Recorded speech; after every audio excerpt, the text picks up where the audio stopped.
Há benefícios do sofrimento. Pensa comigo. O sofrimento transforma a nossa atitude sobre nós mesmos. Nos humilha. Reduz nosso orgulho. Percebemos que somos frágeis. Que tão frágeis somos. Mostra como não estamos em controle de absolutamente nada. Revela a realidade como ela é. Porque a realidade é uma grande mistura do bom, do mal, do bonito, do feio. São nos tempos de sofrimento que mais percebemos esta verdade. Mostra como somos completamente dependentes de Deus. Nos leva a examinar as nossas próprias vidas de uma forma mais sincera e profunda. Reconhecemos nossas fraquezas pessoais durante os momentos de sofrimento. O sofrimento nos leva a ver com outros olhos, até as coisas boas das nossas vidas. Entendemos que algumas coisas têm se tornado importantes demais, praticamente se transformando em ídolos. Nossas carreiras, nossos negócios, a nossa educação, os nossos bens materiais, o desejo de enriquecermos. Pessoas que amamos, às vezes, podemos praticamente chegar a idolatrar. Em momentos de sofrimento, percebemos estas verdades. O sofrimento pode fortalecer o nosso relacionamento com Deus. Quando tudo vai bem, tudo é festa, sentimos a voz de Deus quase como se fosse um sussurro. Bem baixinho. Mas em tempos de sofrimento, é como se Deus estivesse usando um alto-falante para falar conosco. Alguns ficam decepcionados quando isto acontece. Mas outros crescem na sua fé durante os momentos de sofrimento. Talvez você tenha tido esse tipo de experiência na sua própria vida. Eu tenho tido. E tem sido muito importante para mim. O sofrimento nos prepara para servir melhor o nosso próximo. Paulo diz em 2 Coríntios 1, de 3 a 11, palavras muito importantes. Ele diz que, naquela passagem, que o Senhor nos consola em todos os nossos sofrimentos, para que possamos consolar os que estão passando por tribulações.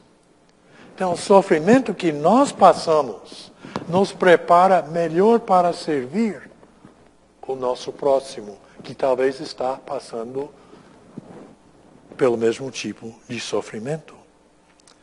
O sofrimento é a forma de disciplina espiritual que Deus usa para fortalecer ainda mais aqueles que já são fortes e fortalecer aqueles que ainda não estão fortes. Em Hebreus 12, versículos 7 e 10, diz: suportem as dificuldades, recebendo-as como disciplina.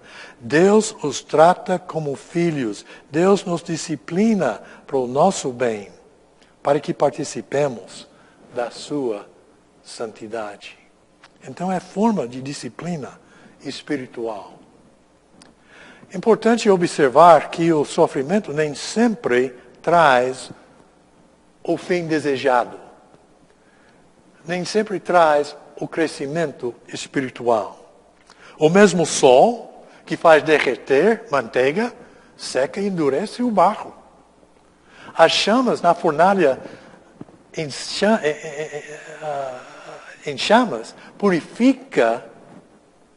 purificam o ouro, mas destroem completamente a palha. Muitos da nação de Israel experimentaram o carinho, o cuidado, o amor, os milagres constantes de Deus durante 40 anos. O maná todos os dias, por exemplo. Água no meio do deserto, sempre. Mas mesmo assim, não cresceram na sua fé. O escritor aos Hebreus diz, em Hebreus 3, versículos 9 e 10, o próprio Senhor falando, apesar de, durante 40 anos, terem visto o que eu fiz, por isso fiquei irado contra aquela geração. Eles não reconheceram os meus caminhos. Então, o sofrimento nem sempre traz o crescimento espiritual, nem sempre traz o destino, o que desejamos. Experiências traumáticas podem destruir uma pessoa ou podem fazê-la ainda mais forte e confiante no Senhor. Pense em pessoas que você conhece que passaram por experiências traumáticas, mas reagiram de forma totalmente diferente. Algumas dessas pessoas que passaram por certas experiências foram completamente destruídas por elas. Outras que passaram pelas mesmas experiências cresceram na sua fé, na sua confiança em Deus. Reflita sobre a experiência na sua própria vida, em que talvez você reagiu de forma totalmente diferente.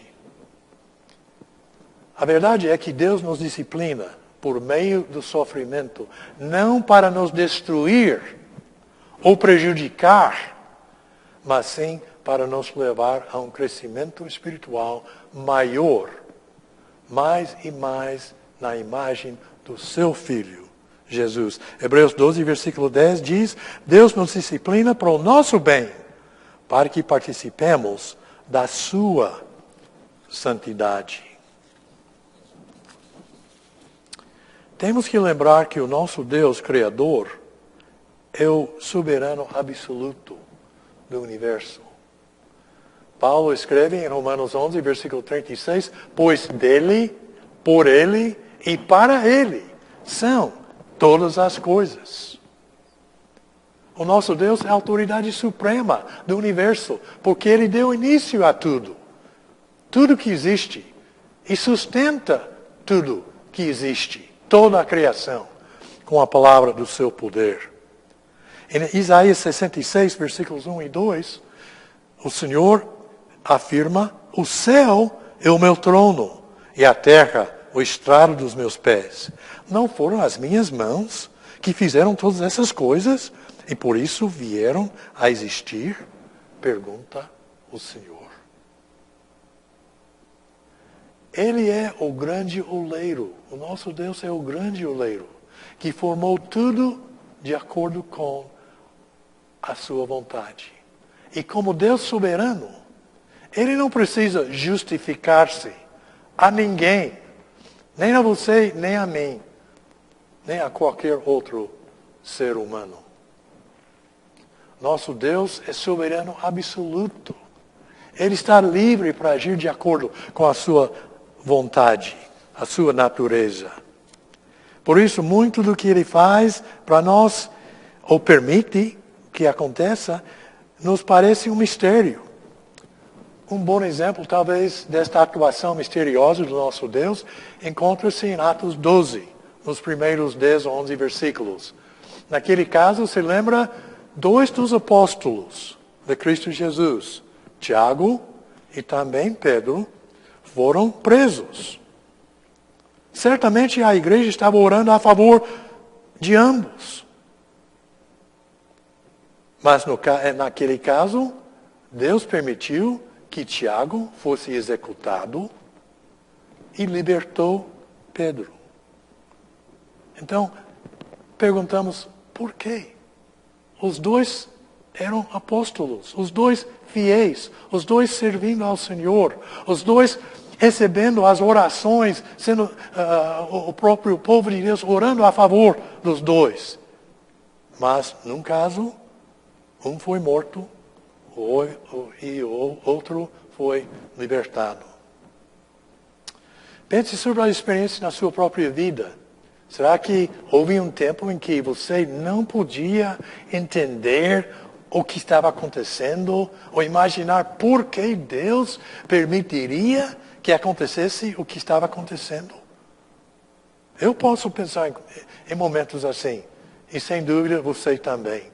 O problema que temos, muitas vezes, é que a nossa visão de Deus, em vez de vê-lo como é pequeno demais, em vez de vê-lo como soberano absoluto, o vemos simplesmente como nosso servo pessoal, com o dever de estar sempre pronto para fazer o que nós queremos, fazer a nossa vontade. Isso nos leva a mal entender e nos leva às vezes até a rebelar-nos contra o nosso Deus, até a rejeitar a sua vontade.